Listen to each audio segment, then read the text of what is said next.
Hello friends, आप देख रहे हैं डीडी के दिल दहला देने वाली कहानियाँ। तो चलिए बढ़ते हैं आज की कहानी की ओर।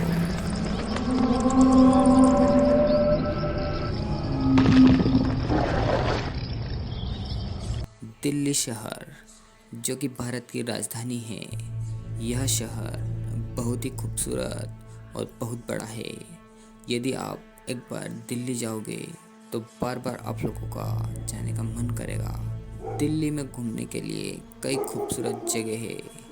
दोस्तों, कहा जाता है दिल्ली दिल वालों की है और यहाँ दिन की रोशनी और रात की चकाचौंध हमेशा इस शहर को जिंदा रखती है। आज की यह कहानी आशीष और उसकी वाइफ और उसके दोस्त रोहित के साथ हुई घटना पर आधारित है। यह तीनों एक साथ महरौली में एक फ्लैट में रहते थे। जहाँ शिफ्ट हुए उन्हें सिर्फ 3 महीने ही हुए थे। तीनों एक साथ एक ही प्रोडक्शन हाउस में काम करते थे, जो कि आशीष और रोहित का अपना खुद का बिजनेस था।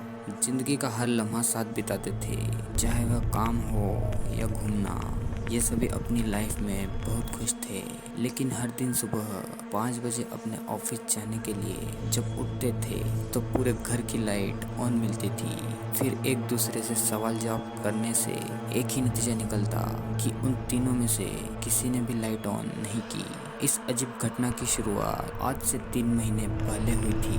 उन्होंने यह बात किसी को भी नहीं बताई। उन्हें यह डर था कि शायद उनके दोस्त उनका मजाक बनाएंगे। करीबन 5 बजे यह तीनों अपने काम से लौटते थे। शाम 6 बजे घर का काम करने वाली बाई भी आ जाती थी और कभी कभी उसका बच्चा भी आया करता था। वह चीज़ों को छेड़खानी करता था, पर कोई कुछ नहीं कहता, क्योंकि उनके इलाके में बाई मिलना बहुत मुश्किल था और इसलिए उन्हें उस बाई और उसके बच्चे से कोई प्रॉब्लम नहीं थी। लेकिन एक दिन अचानक हद ही हो गई। जब आशीष और उसकी वाइफ देर रात बाहर से घर आते हैं तो उन्होंने देखा बाई का बच्चा उनके बेडरूम में खेल रहा था।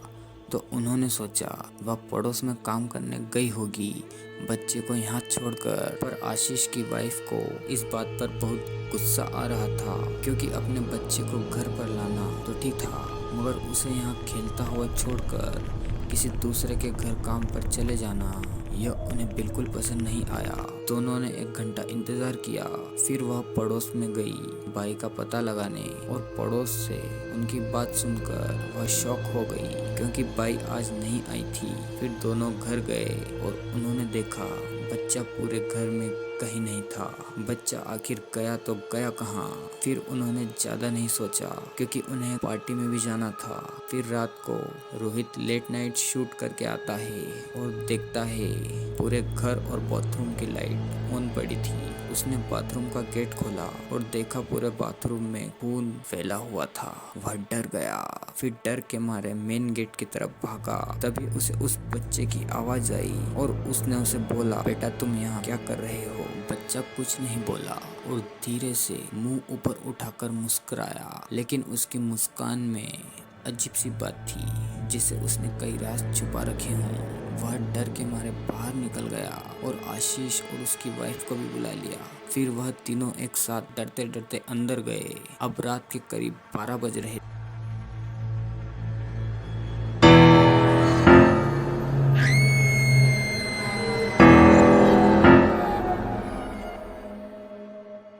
उन्हें किसी भी तरह यह रात काटनी थी। सुबह तक तीनों ही खौफ में थे, आखिर यहाँ क्या हो रहा है। फिर आशीष ने मकान मालिक को कॉल लगाया और सारी बात बताई। तब मकान मालिक ने उसे बताया कि कुछ साल पहले यहाँ एक परिवार रहा करता था, जिसमें पति पत्नी और एक बच्चा भी था। कर्ज के बोझ होने के कारण पहले उसने अपनी बीवी और बच्चे को मारा, फिर खुद मर गया। यह सब जानने के बाद वहाँ रहना तो दूर, एक पल गुजारना भी मुश्किल था। तीनों रात भर बहुत डरे हुए थे।